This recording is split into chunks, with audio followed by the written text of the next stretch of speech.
BJP സ്ഥാനാർത്ഥികൾ ജനങ്ങൾക്ക് നൽകിയ വാഗ്ദാനം സത്യപ്രതിജ്ഞയ്ക്ക് മുൻപേ പാലിച്ച് മാതൃകയായി. തൃശൂർ കുറുമാലിപ്പുഴയിലെ ഇറിഗേഷൻ കടവിൽ കടത്തുവഞ്ചി വെള്ളത്തിലിറക്കുമെന്ന വാഗ്ദാനമാണ് സത്യപ്രതിജ്ഞ ചെയ്യുന്നതിന് മണിക്കൂറുകൾ മുൻപ് യാഥാർത്ഥ്യമാക്കിയത്. പുതുക്കാട് ഗ്രാമപഞ്ചായത്ത് 12-ാം വാർഡിൽ നിന്ന് വിജയിച്ച ബേബി കീടായി, 13-ാം വാർഡിൽ നിന്ന് വിജയിച്ച ജോയ് മഞ്ഞളി എന്നിവരാണ് വാഗ്ദാനം പാലിച്ചത്. തൃശൂർ പുതുക്കാട് ഗ്രാമപഞ്ചായത്തിലേക്ക് തെരഞ്ഞെടുക്കപ്പെട്ട BJP അംഗങ്ങളാണ് സത്യപ്രതിജ്ഞയ്ക്ക് മണിക്കൂറുകൾ മുമ്പ് തെരഞ്ഞെടുപ്പ് വേളയിൽ ജനങ്ങൾക്ക് നൽകിയ വാഗ്ദാനം പാലിച്ചത്. പുതുക്കാട് കുറുമാലിപ്പുഴയിലെ ഇറിഗേഷൻ കടവിൽ കടത്തുവഞ്ചി വെള്ളത്തിലിറക്കുമെന്ന വാഗ്ദാനമാണ് പുതുക്കാട് ഗ്രാമപഞ്ചായത്ത് 12-ാം വാർഡിൽ നിന്ന് വിജയിച്ച ബേബി കീടായി, 13-ാം വാർഡിൽ നിന്ന് വിജയിച്ച ജോയി മഞ്ഞളി എന്നിവർ യാഥാർത്ഥ്യമാക്കിയത്. തെരഞ്ഞെടുപ്പ് പ്രചാരണത്തിനിടെ BJP സ്ഥാനാർത്ഥികളുടെ പ്രധാന വാഗ്ദാനമായിരുന്നു കടത്തുവഞ്ചി സൗകര്യമെന്നത്.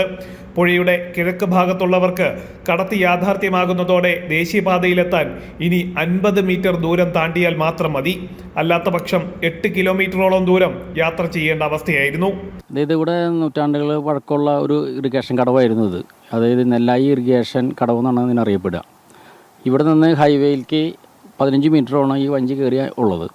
2015 ഞാൻ ആദ്യമായിട്ട് മെമ്പർ ആയി വരുന്ന സമയത്ത് ഇവിടെ ഈ ജലഗതാഗതം നിശ്ചലായിരുന്നു. അപ്പോൾ ഇവിടുത്തെ വിദ്യാർത്ഥികളുടെ ആവശ്യപ്രകാരം മെമ്പറെ ഞങ്ങൾക്ക് അക്കരയ്ക്ക് പോകാനായിട്ടൊരു വഞ്ചി വേണമെന്ന് പറഞ്ഞതിൻ്റെ അടിസ്ഥാനത്തിൽ അന്ന് മെമ്പറായ ഞാനും അന്ന് വാർഡിൻ്റെ കൺവീനറായിട്ടുള്ള ഈ ജോയ് മഞ്ഞളി, പിന്നെ ഇവിടുത്തെ BJPയുടെ സീനിയർ നേതാവായിട്ടുള്ള VV രാജേഷ്, വിജു തച്ചംകുളം എന്നിവർ ചേർന്ന് അന്ന് തന്നെ ഞങ്ങൾ മണലൂർ പോയി വഞ്ചി കൊണ്ടുവരികയും പിറ്റേ ദിവസം തന്നെ ഞങ്ങൾ ഈ ഗതാഗത യോഗ്യമാക്കുകയും ചെയ്തു.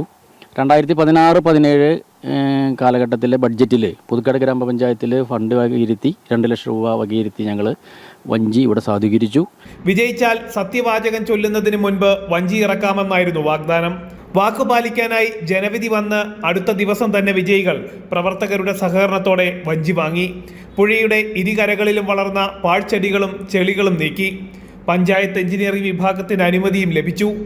വള്ളം തൊഴിയുന്ന ആളുൾപ്പെടെ 8 പേർക്ക് സഞ്ചരിക്കാൻ സാധിക്കുന്ന തടി കൊണ്ട് നിർമ്മിച്ച വള്ളമാണ് കടവിലെത്തിച്ചിരിക്കുന്നത്. 5 വർഷമായി മുടങ്ങിക്കിടന്നിരുന്ന കടത്തുവള്ള സർവീസാണ് ഇതോടെ വീണ്ടും പുനരാരംഭിക്കുന്നത്. ജനം, തൃശൂർ.